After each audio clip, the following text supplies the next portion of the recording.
So if your wife's anything like mine, she go ahead and knocks a giant ding in your Instant Pot. She wants to complain and gaslight you, saying that it was your fault and you packed it away wrong, and saying you don't know how to put stuff away in the cupboard and pantry, and this is all your fault. Really, this ding is your fault. This is your mistake. This is your mess up. So if she's anything like that, and you got a major ding in your Instant Pot, this is how you're going to correct that. First thing first, what are the tools we're going to need?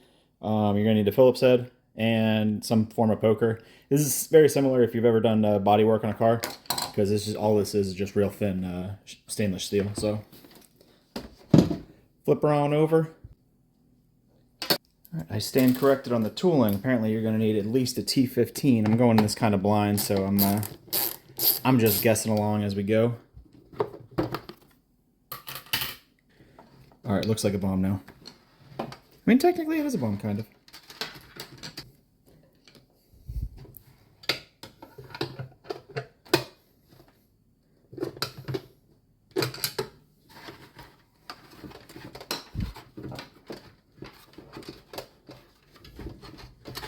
All right, depending on how high or low your ding is, you may be able to reach it from here, because that is the stainless steel wall right there. You can kind of see. Unfortunately, mine's higher on the pot, so I can't actually reach it. So I am going to have to continue on. This is where we need the Phillips head. Screw one.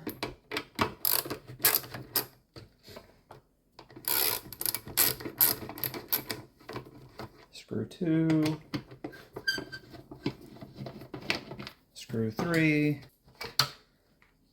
And that is the big housing just out of the way. So what I'm going to do is just set out of the way real quick. Then from here, and I just pop the whole thing loose, apparently.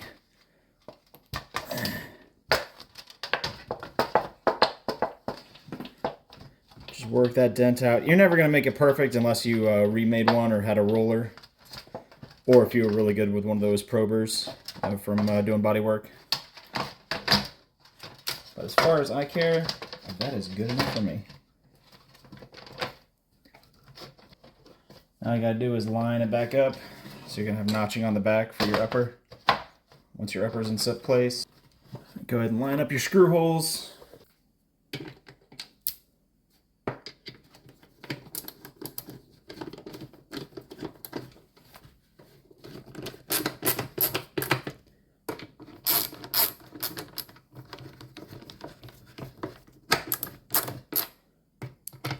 Lock them down tight, you don't have to get crazy with them.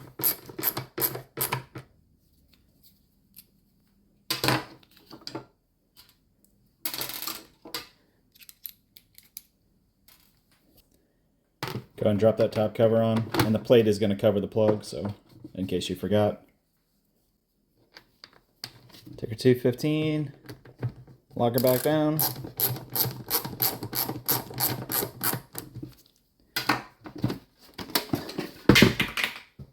Just throw that anywhere. It's not going to be perfect like it was brand new because I'm not super good at doing the metal rolling, but it's way better than what it was. Not all caved in now. At least the next time she gaslights me, I know how to fix it. So if you got a similar problem, now you know how to fix it. And it's not a big deal because that outside stainless steel you can see is not actually part of the pressure unit, so that's no damage on the inside. As long as you don't got any like penetration through your actual pressurized tank, you're good to go with this. Keep on cooking. All right, thanks a lot. Have a good one.